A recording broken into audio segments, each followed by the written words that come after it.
There's a one. Wow. I like that one wave just keeps running its way down the rocks.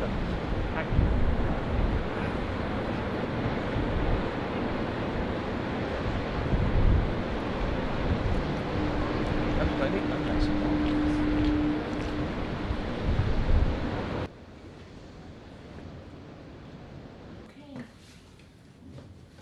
How you doing? You want to come over here, Charlie? Yeah, you can go on either side. It's fine. And I'll see if anybody else wants to come and join. If you want to come on. Anybody else out there? I need a window. No filter. Very cool. Come on in. All right. So just watch the glass and brass, please. Take pictures if you'd like to. So this is the original lighthouse that we're looking at right now. Pretty cool, huh? Yeah. All right. You're excited. All right. So this is the original one. They used it for 105 years. But they built this all over in Paris. Everything that we see in front of us right here was built all over in Paris, France in 1867. If anybody wants to come in, come on in. And so they built this all over in Paris, and there's a little plaque on the back side that's dedicated to the main builders. And they shipped it out. Come on in. And they shipped it over here, brought it in over to Chimney Rock. If you guys, when you guys go over there today, you'll see there's a sign that says down to the fish docks. They actually had to build a road and bring it, all the parts and pieces by ox cart all the way over here. And then they brought it all the way down here. They had to level the area where the lighthouse is standing here today. And then they had to bring all these parts and pieces and put them back together. And they lived this December 1st, 1870, and they used it until August of 1975. And then in 1975, they stopped using this one altogether.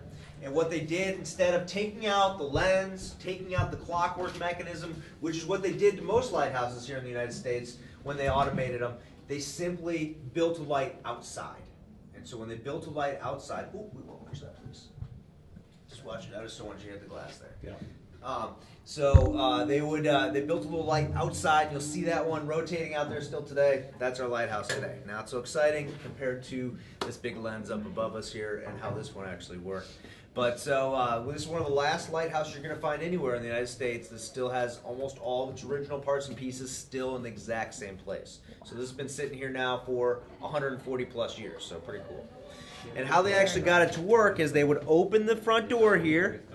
Yes, come on in if you like.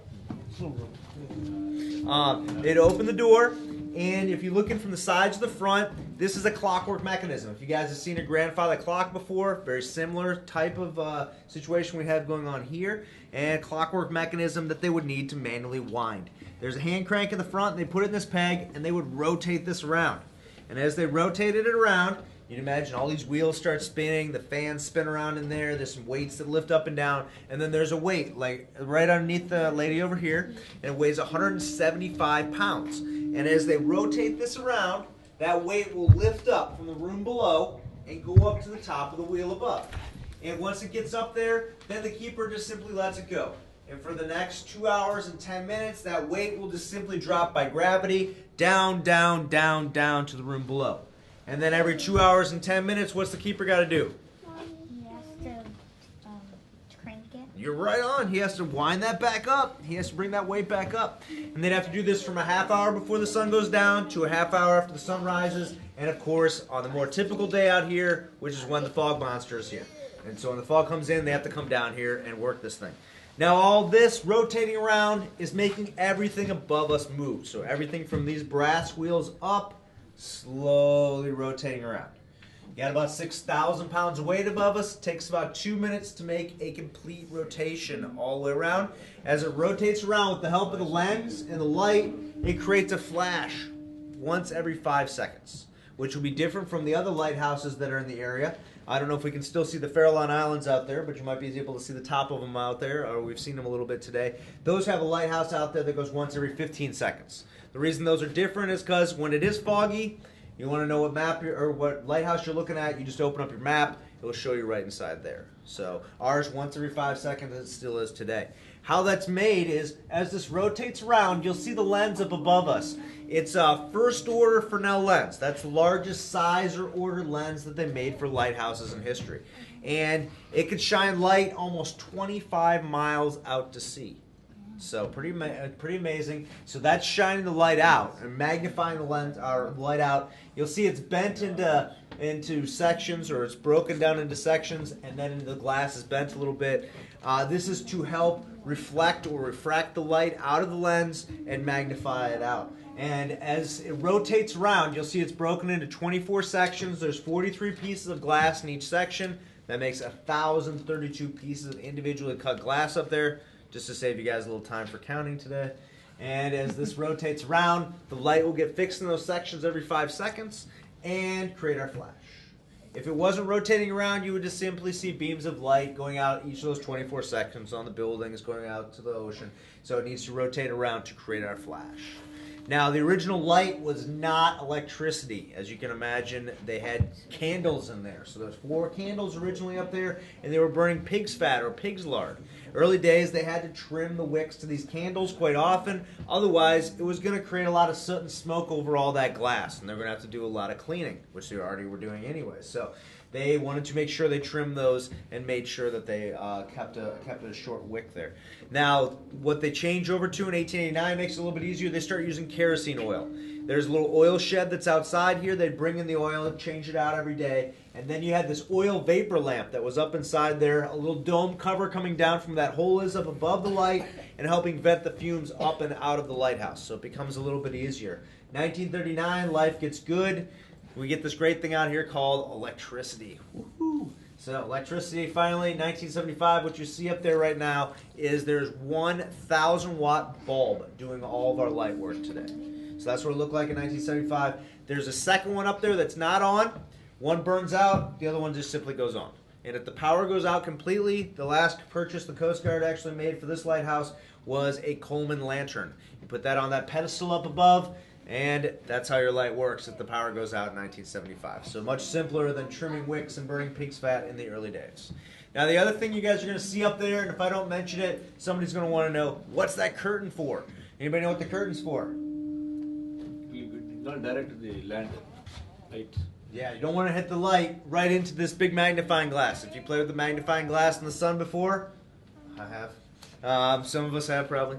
Then you know what happens. And so the light might hit this, and it might start vegetation on fire, might start the buildings on fire, might start the keeper's clothing on fire, might start the curtain on fire. You'll see there's several patches on the curtain. I don't know if those were early experiments or accidents by maybe the early park rangers in the late 70s, but that is how it happens, or what happens if you leave the curtain open a little too far. I've heard of staff that have gotten to smell their own jackets, so safety is curtains closed unless it's at night or unless it's foggy out. Then you open the curtain up.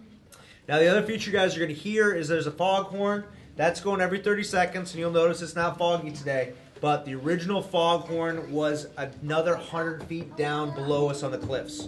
If you stop back up in the visitor center, you can see a little small building where the staircase used to go, but originally you had to go over 900 wooden stairs to go all the way down to that original fog signal building. So as you guys walk back up the stairs today, piece of cake. You only got 308 cement stairs that they put in 1960. So much easier than the original staircase. There is a stair I propped up on display inside the equipment building here, up against the wall. When you walk into the building, you'll see that room. It says authorized personnel only. There's one of the stairs I propped up back there. So imagine doing those and how hard a work it was for these early keepers, because it was a steam-powered fog whistle originally. They had to go down there and shovel 140 pounds of coal per hour, and we're hoping to bring water down from that cistern up at the top of the hill all the way down there until 1915. So not easy work for the early keepers. Many of them probably, as the 1889 keeper, it just says second assistant keeper gone crazy, taken to a Lima. That may have been the fate for some of us out here also. So if you guys would like, feel free to stick around, ask questions. There's a nice plaque on the back here dedicated to the main builders if you wait for people to move around. Also, if you lean into the stanchions a little bit, you can look up into the lens. You can't see it from all the rest of the perspectives we have from here, so wait a moment if you want to see that. It's a good view looking up in there where the keeper could have got up and into the light. And if you guys want, you can walk around the outside. There's some exhibits down below. And you guys, hopefully you all get to see a whale today. We've gotten to see tons of them, so very good. Woohoo. Excellent. Yeah. Well done. Thank you. Thank you. Thank you. Austin, do you have any questions? And here, for interested knowledge, I've got some interesting toys. Thank There you go. You're welcome. I left the back on there because a little out there. We want to fly away. And there's one for you, buddy. Way to What listen. do you tell him? Give him your eyes when you tell him thank you. You're welcome. All right, guys, come on in. You guys just missed a fascinating story. Yeah, I'll tell you all about.